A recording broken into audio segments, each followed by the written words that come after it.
civilians can't get into the city. Copy that. You're up, Bruce. When Crystal Dynamics and Square Enix first revealed their new Avengers game, I wasn't sure what to think. The gameplay looked more than passable, but those faces, those voices, the character models made me weirdly uneasy, like I was looking at bad waxworks. No, worse, like my 5-year-old was showing me drawings he'd done of his favourite heroes and I had to nod and smile so as not to discourage him. The beta went some way towards getting me on board, reassuring me that even if I couldn't get fully used to the faces, at least the gameplay was my kind of nearly mindless grind. Now, having spent some considerable time with Marvel's Avengers, I can honestly say the faces just don't bother me anymore. I've been having a blast. There are caveats to that, of course, lots of them. This is a game with many flaws, none overly damaging, but very few that are totally ignorable either. And yet at the same time, it seems to have achieved what it set out to achieve. It could have done with a few more months in the proverbial oven, and the end game needs some work, but on the whole, Marvel's Avengers is a pretty good time. The campaign centres around the events of A-Day, when the Avengers failed to prevent a catastrophe that resulted in their public admonishment and disavowal. It also left many people altered on a genetic level, exhibiting powers like the X-Men mutations. One such is teenager Kamala Khan, known in the greater Marvel universe as Ms. Marvel, no relation to Captain. An Avengers mega fan at A-Day to submit her fan fiction comic, she's caught in the blast and subsequently develops the ability to stretch and reshape her body like Mr. Fantastic. Unable to accept the fate of her favourite heroes, Kamala has spent the last 5 years trying to prove that the Avengers were not to blame and that the company who stepped in, Advanced Idea Mechanics or AIM, is not what it seems. Before long, she's on the quest to reunite the Avengers, defeat AIM, now led by the Scientist Supreme Monica Rappaccini and supervillain MODOK. This results in a solid 8-ish hour campaign that sees you flitting between Kamala and the Avengers in both story and side missions. I say solid because the campaign is the most consistent element in Marvel's Avengers. While most of the missions are a straight mix of running, jumping and brawling, it remains enjoyable throughout, helped along by some surprisingly watchable cutscenes. The character models take a while to get used to, but the writing is good, doing an admirable job of replicating the personalities of each Avenger as represented in the MCU. The banter is believable, the jokes and jibes mostly hit the spot, and whenever it takes on a more serious tone, the actors do a commendable job. The guy behind Bruce Banner in this game is especially worthy, as is Kamala Khan. Despite being a bit of an over-the-top fangirl in the opening hours, she begins to mature as the story progresses, and by the halfway point I'd warmed to her completely. Every mission involves a certain amount of combat against multiple enemies. Big mobs are the order of the day, and whichever Avenger you choose to play as, the action is satisfying and cathartic, even if it is way too messy at times. Enemies, scenery, particle effects, explosions and debris fly around you like you're at the centre of a hurricane. And when you add other Avengers into the mix, either AI or player control, the frame rate can tank hard. It rarely lasts long and didn't really ruin anything for me, but it definitely struggles at times. Perhaps Crystal Dynamics' biggest triumph is nailing the feel of each Avenger. Of course, concessions have been made for the sake of balancing. I mean, if you could literally wreck everything and be nigh invincible as the Hulk or Thor, why would you play as Black Widow at all?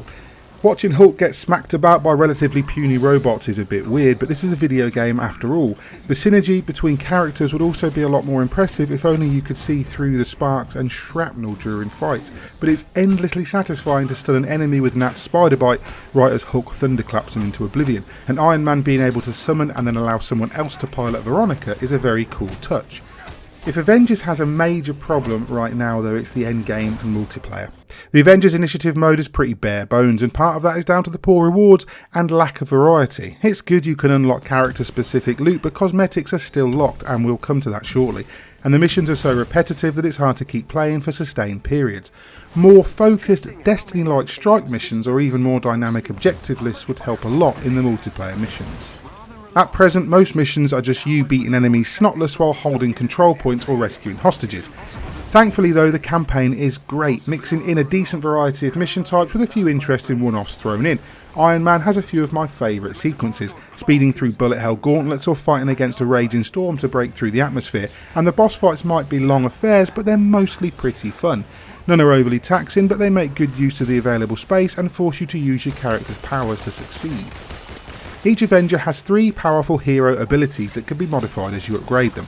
Assigned to the left and right triggers with the ultimate ability requiring both, these are designed to turn the tide in a scrape. For instance, Kamala can restore a percentage of her health with one skill, while her ultimate causes her to embiggen and do way more damage. Iron Man can call down Veronica with his ultimate, while Widow pulls out a bow staff and goes ham, using her other abilities to cloak herself or shock the enemy. Each ability is intrinsically tied to a specific character, which adds another layer of personality to each. Of course, because it's 2020, Square Enix have seen fit to drop a great big bone of contention in the middle of an otherwise fairly tasty salad by giving each character a challenge card. This looks very much like a battle pass for every hero, which has caused all kinds of controversies, but as microtransaction models go, it's not the worst. To clarify, this is roughly analogous to saying a small turd isn't the worst thing you could find on your pillow of a morning. I'm not condoning microtransaction models in any way, but honestly the one in Marvel's Avengers doesn't seem too problematic so far. Essentially, each character in Marvel's Avengers has daily and weekly challenges which award points, and these points unlock boxes on the challenge card containing things like nameplates and emotes, takedown moves, and crucially, outfits. The initial 6 heroes are all unlocked at launch, meaning you can earn their platinum tier rewards by spending points alone, but for additional heroes you'll need to spend 1,000 credits to unlock this premium tier. Now, credits can be earned by completing the already unlocked cards, or of course you can spend real money if you want to speed up the process. As it's for cosmetics only, you really don't need to do this. The only issue I can see so far is that earning these points takes a long time. After some rough calculations, I'd say the average person could maybe complete a challenge card in 3 or 4 weeks, but again, these are optional extras that you're not obligated to unlock, and there are outfits rewarded in the story or purchasable from an in-game store using virtual currency that you earn by completing missions and opening loot chests. It ain't that bad, folks. What is bad currently is the loot game itself. Gear feels like an afterthought for most of the game, and I find myself opening the menu and holding L2 to automatically equip the best gear without reading what any of it does. I've seen screenshots of people unlocking elite gear in the endgame with some very cool effects and synergistic buffs, but I'm not at that level with any one character yet and may not be for a while. Not only does the loot not alter your appearance, but it has a bunch of stats and numbers on it that don't seem to have much impact on the gameplay. Live service RPGs seem to unanimously struggle with getting loot and power levels right. Destiny 2, for example, is still undergoing a bunch of changes for Beyond Light 3 years after launching, and the Division 2 is... Wait, is the Division 2 still a thing? Anyway, Avengers is no different. Had Crystal Dynamics taken a bit more time to iron out bugs and glitches, and had the monetization and ridiculous pre-order bonus nonsense not been thrust front and centre during the marketing phase, Avengers would be weathering a lot less flack right now. It's a great game, held back by a bit of a wonky engine and an aimless multiplayer mode, both of which will be fixed in due course, I'm sure. The campaign though is brilliant, particularly if you're a fan of the source. Yes, the faces take time to get used to, and I for one am not happy that Hawkeye has been pushed to the back of the bus at launch again, but despite its flaws, I've had a great time with Marvel's Avengers, and I'm not done yet. And for that reason, I'm going to score it an 8 out of 10.